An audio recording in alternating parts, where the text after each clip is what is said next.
What actually happens when your business goes viral? When you get caught up in the currents of an online sensation? What do you hang on to? How do you keep your sense of self and purpose? This is the story of PARU, a tea shop that made waves when they opened their La Jolla location in 2021. For years, they'd been selling single origin and custom blended loose leaf tea to San Diegans. But it was their matcha lattes that took off on TikTok. We're at PARU, one of the best matcha shops in San Diego. You have to try PARU Tea. Guys, I drove 3 hours to try the most viral matcha spot in San Diego. They make one of the best matcha lattes I've ever had. The first thing I noticed was their matcha machine that produces house-milled ceremonial matcha. Like, are you kidding me? This PARU, it's so friggin' good. Most of the TikToks show PARU's minimalist decor, with workers stirring up matcha with bamboo whisks and carefully pouring it into plastic cups, all set to chill, vibey music. But if you took that serene soundtrack away, if you were there in person, the vibe was not so zen. The lines stretched down the street. Co-owners and married couple, Truong and Lani Gobaleza, went through so much oat milk they could hardly keep it stocked. There was this idea that we were a cafe and we love cafes and stuff, but I think it got so busy to the point that we couldn't even talk to customers who were coming in. Lani and Amy were grateful for the excitement around their drinks, but they are passionate about the mindfulness and philosophy of a slow, focused tea experience. Slinging hundreds of matcha lattes every day was never quite their vision. It was kind of a good reminder for us to revisit who we are as a business. In August of last year, Lani and Amy announced they'd no longer be serving drinks, and TikTok mourned. Now they're all about tea experiences and selling all kinds of loose leaf tea and the equipment to prepare it at home. They broke all the rules of the notoriously challenging food and beverage industry. They shut the door on a huge line of customers. And now business is better than ever. I feel like this is the healthiest it's been, not just like financially, but just in terms of, do we know what we're doing and do we believe in what we're doing? The truth is, PARU has never really followed the rules. When they started, they offered San Diego an unfamiliar product without a lot of proven demand. Single origin, loose leaf tea, no tea bags. Amy creates all of their famous blends, which use only natural ingredients, like in their blue chamomile tea, made from 3 kinds of real flowers. All their teas are inspired by memories from childhood and beyond, including Amy and Lani's own truly cinematic romance. This is their story: serendipity, big leaps of faith, and a chance encounter in San Diego's Japanese sister city led them to each other and led them to their own unique, committed way of bringing world-class tea and community to San Diego.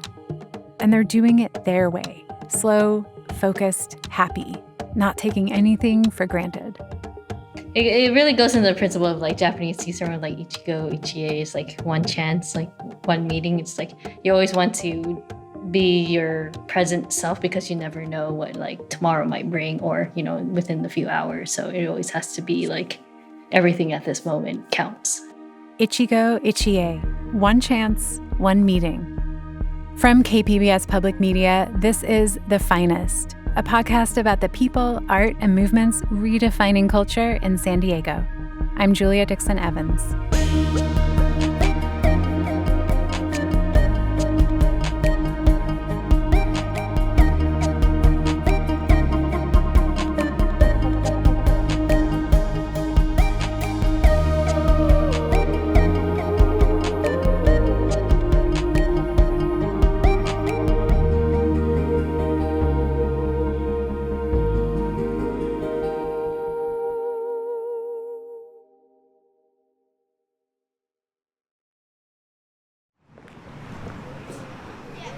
Our producer Anthony and I went to visit PARU on a picturesque La Jolla afternoon. We see Amy and Lani. Hi. Hello.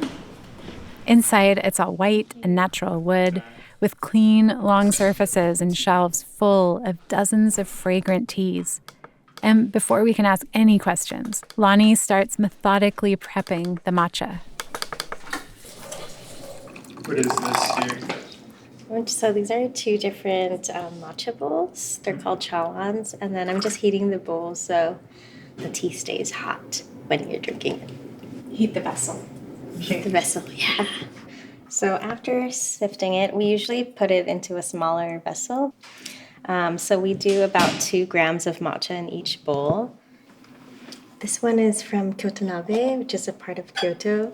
So actually we have a matcha stone mill like over there, and we're actually one of the only few shops like in the States that actually mill our matcha fresh. So usually matcha in shops or grocery stores, those have been milled sometimes like already in Japan. Okay. So when I first put the matcha in and then add the water, I like to use the whisk to mix the matcha and the water a little bit. But the way that we learned from our tea teacher is to hold the bowl and then go back and forth, and it takes a lot more strength than you would think. It's like kind of using your whole arm.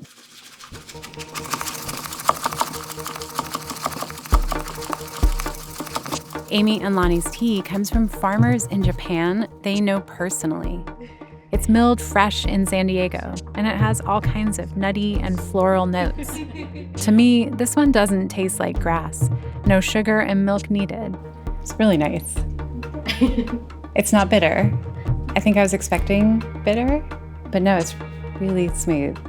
Amy and Lani have been studying traditional Japanese matcha ceremony with a sensei for 3 years.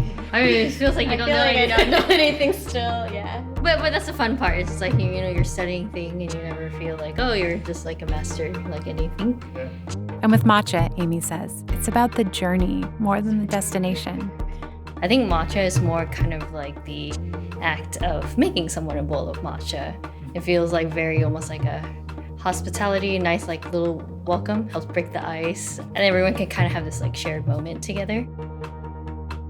My dad's actually a big coffee drinker, but I've taught him how to make matcha, so we kind of do that together whenever I visit too. So it's kind of like a fun thing to do together, and he's like really like tactile like me, so we're kind of like more action based. So I think it's fun for us to do something together and not like have to talk.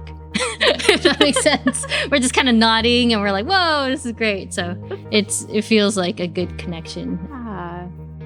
What was the phrase you said of like The one being chance, one present? meeting? Yeah. Ichigo, ichie. One chance, one meeting. So, you know, even if we come and gather and be like, hey, this podcast is so fun, let's do it again, everyone won't be kind of in that same feeling of like where we are since it was like today. So Just remembering like to be present. Yeah, This is the only time you'll be doing this.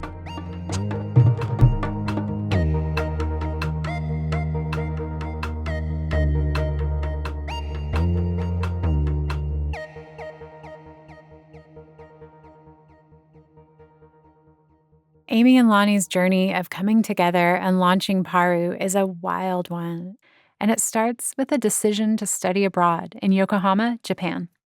So we actually went to 2 different universities. I went to UC Irvine. Lani went to Berkeley. But there is a study abroad program there that all the UCs can go.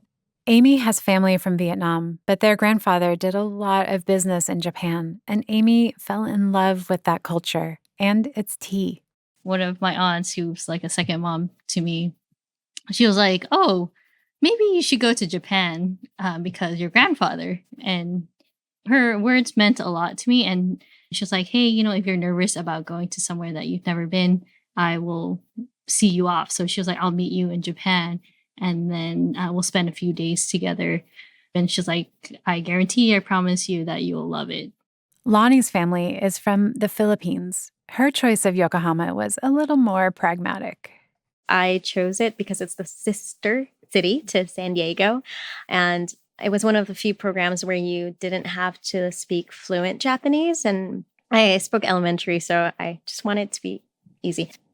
For Amy, visiting this place with their aunt was unforgettable. and in fact would sadly be the last time Amy saw her.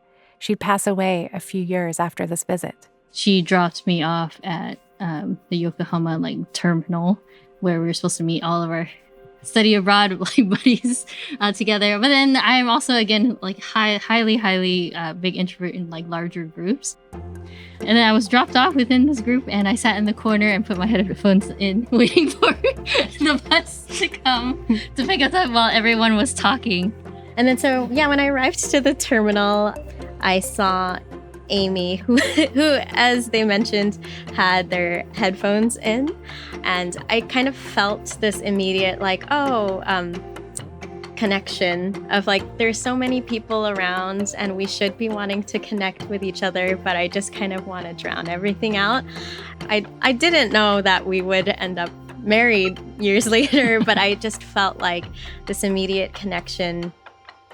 And then kind of fast forwarding throughout the program, we spent a lot of time studying together and drinking tea, and a lot of people were partying. We went on a lot of long walks together because from our dorm to the university, it was an hour and a half walk.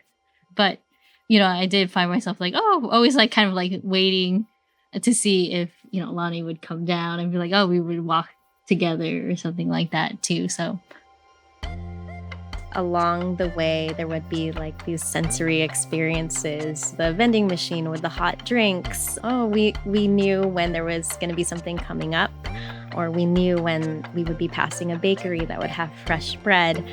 So it's kind of this routine that's embedded into my memory. And when I think about it, it's kind of like life as well. There's this long journey that you're on, but there's these little things to look forward to along the way. But the little things along the way is something that I've come to enjoy in our lives.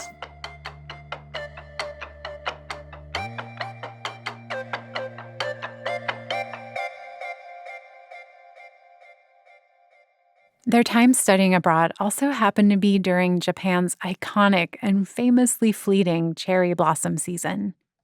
For all the 14 years that we've traveled over dozens of times over to Japan, that first time that we saw the cherry blossoms, it's the most amount of cherry blossoms I've ever seen. But that pink and the smell of the kind of plum-like floral cherry blossoms, that one was always a big visual in my mind. So every year now we have cherry blossom tea blend. It's called Hanadoki. It's flowering season and flowering time. And that's made of actual cherry blossoms from Kyoto. It's some really good quality Japanese green tea and a little bit of rose in there. And that's one of my all-time favorite blends. Every time I drink it, I feel that's reminded us of that time when we first met. So that's a cool thing about tea. It encapsulates memories. I actually have that one. Do you want it? Yeah. I mean, you built it up so much. I know. Now I want it. I'll be back. Amy went to grab that Hanadoki tea and a tray full of all its accoutrements and gave each of us a tiny gold-rimmed glass teacup. I'm using all glass because with kind of any sort of flowers in the tea, I really love highlighting the different aspects of the floral blend in there.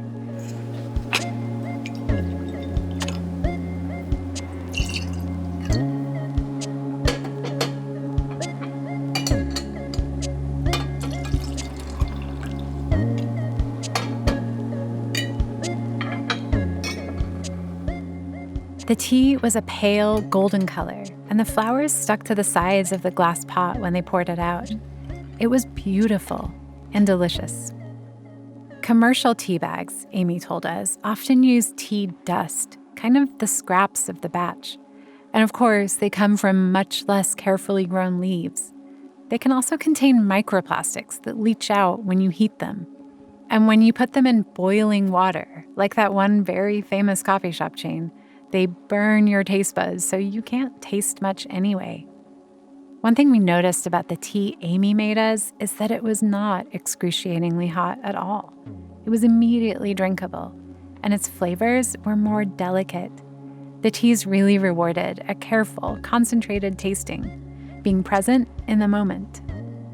And then we don't actually add any artificial or like oils or anything in our tea. So like for us, all the teas is just kind of honors its like flavors in there. So people often think cherry blossoms or sakura. It tastes like strawberries or something. Yeah, because like there's like, you know, cherry blossom like Kit Kats, but it is supposed to kind of have like this like nice subtle like plum-like like sweet flavor to it too.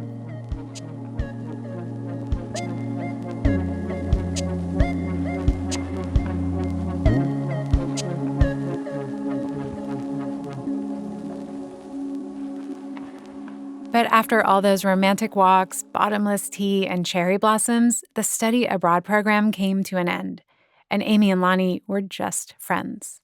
They went back to their respective colleges, became friends on Facebook, and went on with their lives. Amy got a sales job in the LA area and made decent money, but kept thinking about tea. Ever since they were a child sharing tea with their grandpa, they dreamed of having their own shop. Also in the back of Amy's mind, though, was Lani. Lani worked at a coffee shop in San Diego, her hometown, but she dreamed of Japan. And after a couple of years, she decided to move back to teach English. Lani's big flight abroad departed from LAX, close enough for Amy to meet up. Suddenly, it got real for Amy. Lani was leaving the country. It was now or never. Actually, a group of our friends like took her to like the airport. And I think, her actually physically leaving. I was like, well, I guess I should say something, but I didn't muster the words. So I just like, yeah, we said just like, kind of just like a friendly goodbye. But then, this is kind of like a movie moment in my head. I get an email. Who emails? I guess a confession of sorts. Yeah, it was the written email that was like almost like immediate afterwards. Like she had like stepped on the plane. I was like, oh, well, this was my chance. What was in this email? Oh, I said that I loved her, and then I wanted to, you know, see if we can, you know. No, it just said I love you. That's it. That's all it said. I think I still have it. I can pull it up.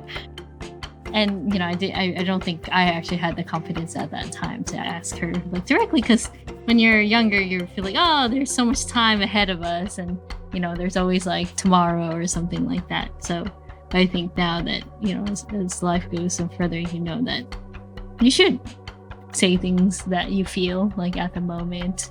And that's why just tying back with tea, I love it because tea forces you to be present.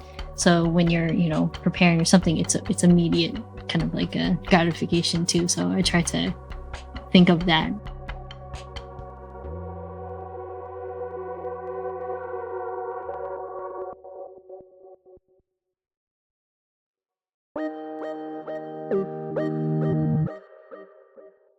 Amy's brave email paid off big time.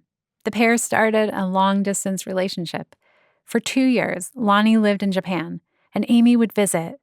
And they made a plan. When Lani's time in Japan was up, they'd move to California together. And a little while after they reunited in the U.S., Amy started getting a little sick of the corporate world. I think there was like a turning point where I was like, oh my gosh, I don't think I could work for another company. And I think a bigger push for me that had happened too was actually when I did receive news that my aunt had passed away. And then, you know, I think with those things like those shifts and changes in perspective too, it's just like, oh, now it's the time to maybe like do something too. So I think I decided to move to San Diego. We were living in a small studio in Bankers Hill with our dog. And we kind of had this just like tea station set up where Amy would create blends. And I was the taste tester. So coming home, I felt like I was coming home to a kind of like a Willy Wonka, but tea in a way. Lani was working full-time as a copywriter, and Amy was chasing their tea dreams, working on their now beloved blends and selling them at pop-ups at markets and shops around town. Started a website, started Instagram, and then I was just like doing like pop-ups. You know, I met some really great people. I would probably make like $20 a day or something. I So it's like maybe 1 or 2 bags of tea. At that time, there was, the bird scooters like around. So, so what I did too is just like, I had my like off time too. I was just like collected a few of those too and then dropped them off spaces. So then, it would at least like pay for like the gas that I was like using around too. So Charging them. Yeah, as a like part-time job. But then it was like loading up in the car and loading it back too. So, I mean, I made like iced teas too to help kind of like just instantly like introduce the taste of like the different like tea blends that I've made and everything too. But I went to like different co-working spaces. But yeah, people were just all overall really kind and friendly. No one says like, "Man, what are you doing?" So did you feel like introducing people to tea through iced tea was kind of like the path in a place like San Diego? Yeah. I thought that was kind of like a way to kind of at least have a little medium in between in case people didn't know what to do with like loose leaf tea. Because, even like 8 years ago, that was still like a very new concept to people too.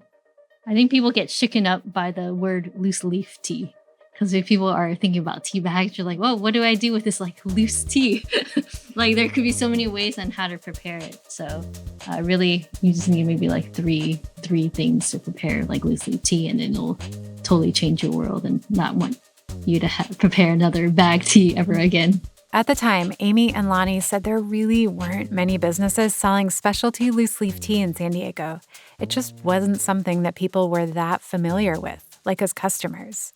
I think I learned a lot through conversation of like what people's experiences were with tea, what they wanted from it, and like how they like to enjoy it. So those little things like kept me going. But yeah, it was like probably the most difficult things like I've ever done because, you're packing things in your car and then you're driving and then, you're not making so much money or you're not making any money at all.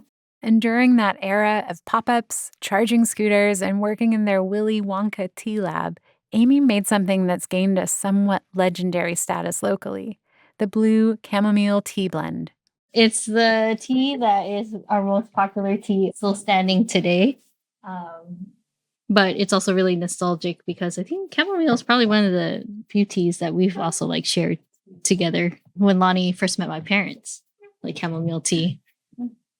So chamomile is known through the general public mostly because it's like a sleepy time tea or like a tea that you drink when you're not feeling too well. But I think when I was growing up, chamomile was just like so nice and sweet and pleasant that I really enjoyed drinking it as like one of my favorite beverages of all time. And I think I wanted to create kind of like an adult version where people don't pick at it because they're not feeling well. I think you should drink tea when you're feeling good still. So I wanted to make it kind of fun and like uplifting too. So the reason why it turns the blue color is from the butterfly pea flower that we source from a really beautiful area in Thailand. It has some lavender and rose together too. And I think the vibrancy of it just makes people just really happy. I'm happy to brew it too. You guys want to try some?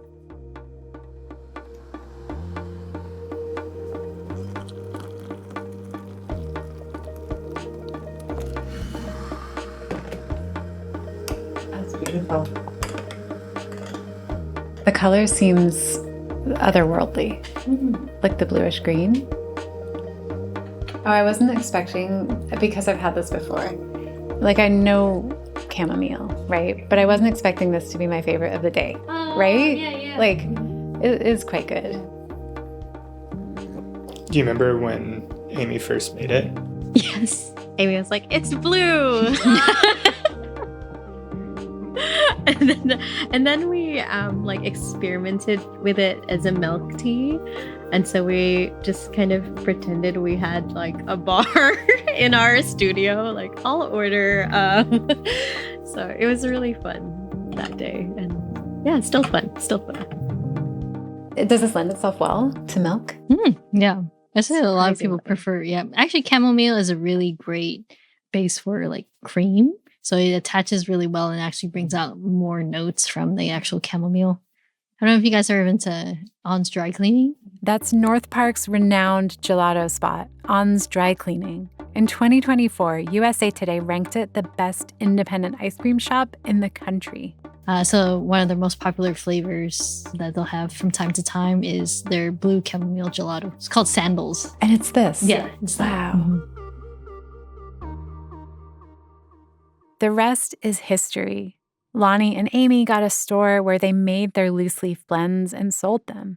They made many more trips across the Pacific to meet farmers and source special teas, many of which you can't find anywhere else in the U.S. People started to get what they were doing and fell in love with their colorful blends and high-quality single-origin teas from across Asia. For Anthony and I, the visit to PARU was a tea education. Even for me, who spent my childhood surrounded by tea in England, I hadn't given much thought into all that goes into every tea leaf. There are wild tea trees that grow 30 years up to 1,000 years. If a tea tree has been there for like thousands of years, it's going to absorb a lot of the beautiful nutrients of the roots that's been there for years and years. So there's truly no pesticides or chemicals, only beautiful birds' nests that can kind of be there and be safe. So the tea leaves that we grow from Southeast Asia, those are picked. Often has a little bit more smokier, a little bit stronger, foresty kind of flavor, if that makes sense. And those could be done as, black, green, white teas. And the other ones from, for example, like Japan, they're a little bit more like manicured or cultivated, but also like quite a bit of work to maintain that very like landscaped. So those teas, they can taste a little bit more floral, a little bit creamier, a little bit milkier, a little bit more vegetal.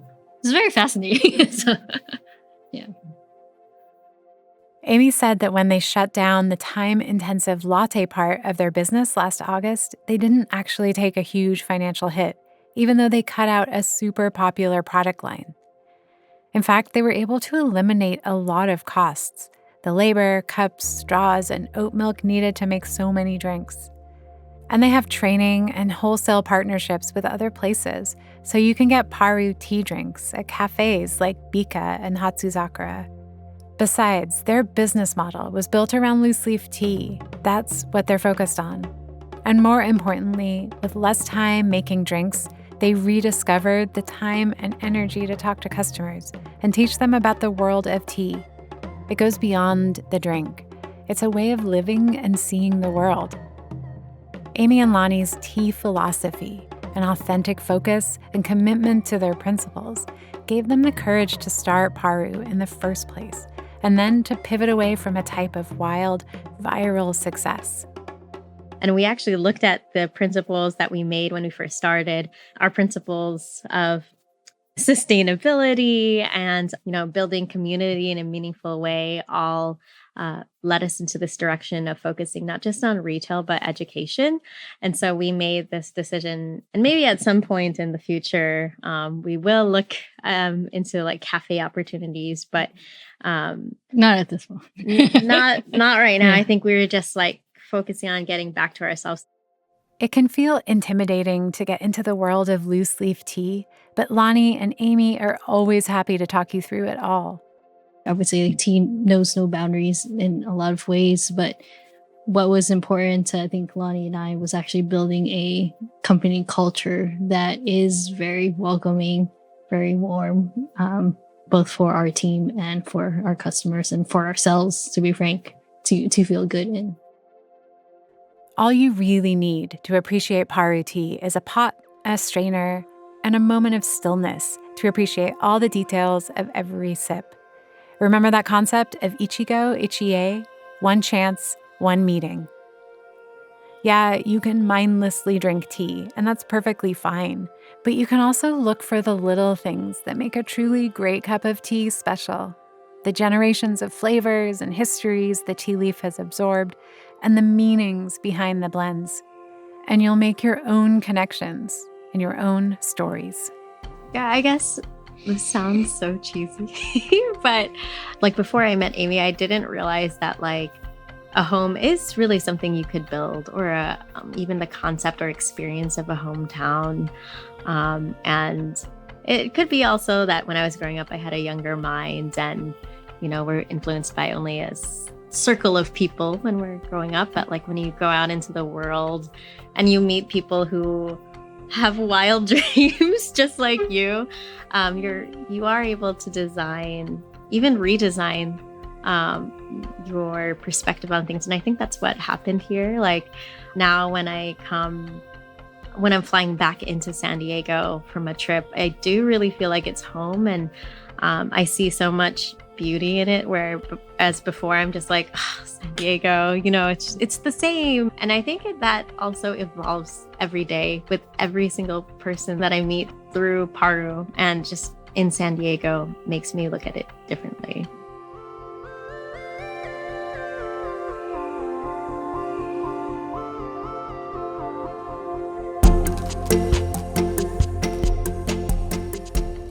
A special thanks to Amy Truong and Lani Gobaleza for their help with this episode. You can find an episode transcript, photos, and more information about PARU on our website at kpbs.org/thefinest.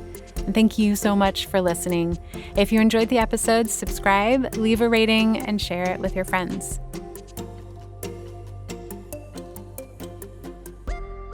Next Thursday on The Finest, how do you create a local music scene in a superstar economy?